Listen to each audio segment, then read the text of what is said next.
Knives Out 2, Glass Onion just came out, and man is there so many different things to talk about. But I think for today I'll just stick with a simple review. My opinion on the movie and what aspects I like about it, and what I didn't. Because yes, as much as I love you, Rian Johnson, Glass Onion is not a perfect movie. It's leagues above most things, but it has its flaws. So I'm just really quickly gonna go over my thoughts on them, and I'll try to keep it as spoiler-free as possible. Let's go. So, Glass Onion is the sequel to the movie Knives Out, that stars a whole new ensemble, star-studded cast that is completely different from the first movie, with the exception of Benoit Blanc, our drawling detective. The basic premise for the story is a billionaire invites a bunch of his friends on his private island, each their own unique wonderful character, along with Benoit Blanc.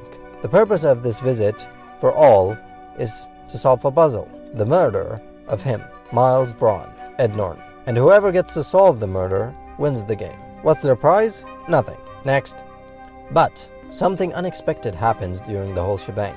And as you would guess, since this is a murder mystery, someone actually dies.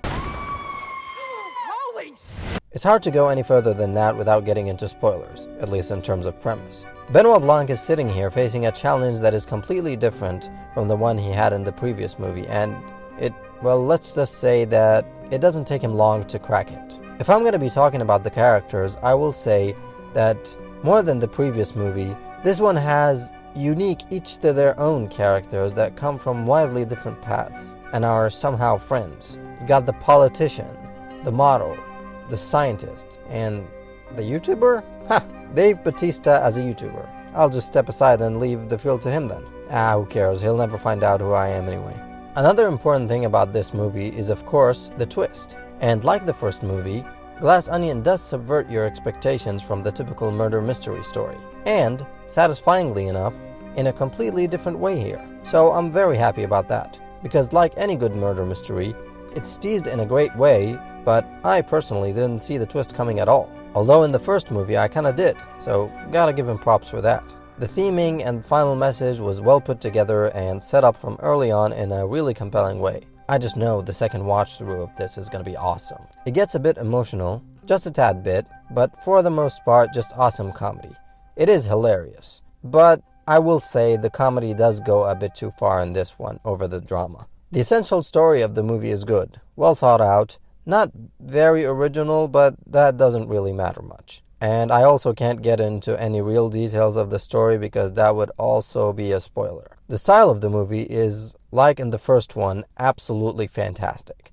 Just the setting, the costumes, all that. But I did like the more minimalist setting of Harlan Thrombey's big wooden house in Knives Out, personally a little better over the giant private island. The movie is shot magnificently, of course.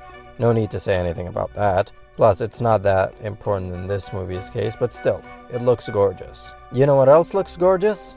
This video. So give it a good like while you're watching. What's the harm? Thanks. But there is a flaw. A pretty major flaw in my opinion. And I don't know if this is just me or will other people pick up on it too. I found the pacing of this movie to be kinda wrong. It's a slow-paced movie. Right off the bat, I'll tell you that. But the setup is a big problem for me. The setup of the movie, essentially the opening act before the big thing happens, is almost an hour long. I mean, in Knives Out, the movie starts with the deaths having already happened. Here, they spent so much time establishing so many tedious things, and I feel like if they were at least maybe getting us to know the characters, then it would have been more forgivable, but I'm pretty sure they could have given us just as much of an intro to the characters in about half the time they used.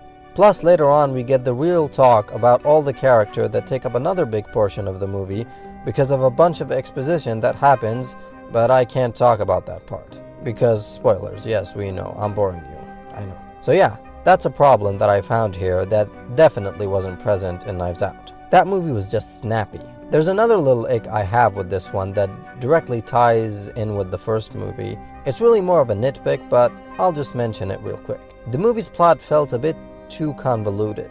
Too many moving pieces and different things going on compared to the first movie, which was a clear, concise story about Marta Cabrera. That's it, that's my whole thing.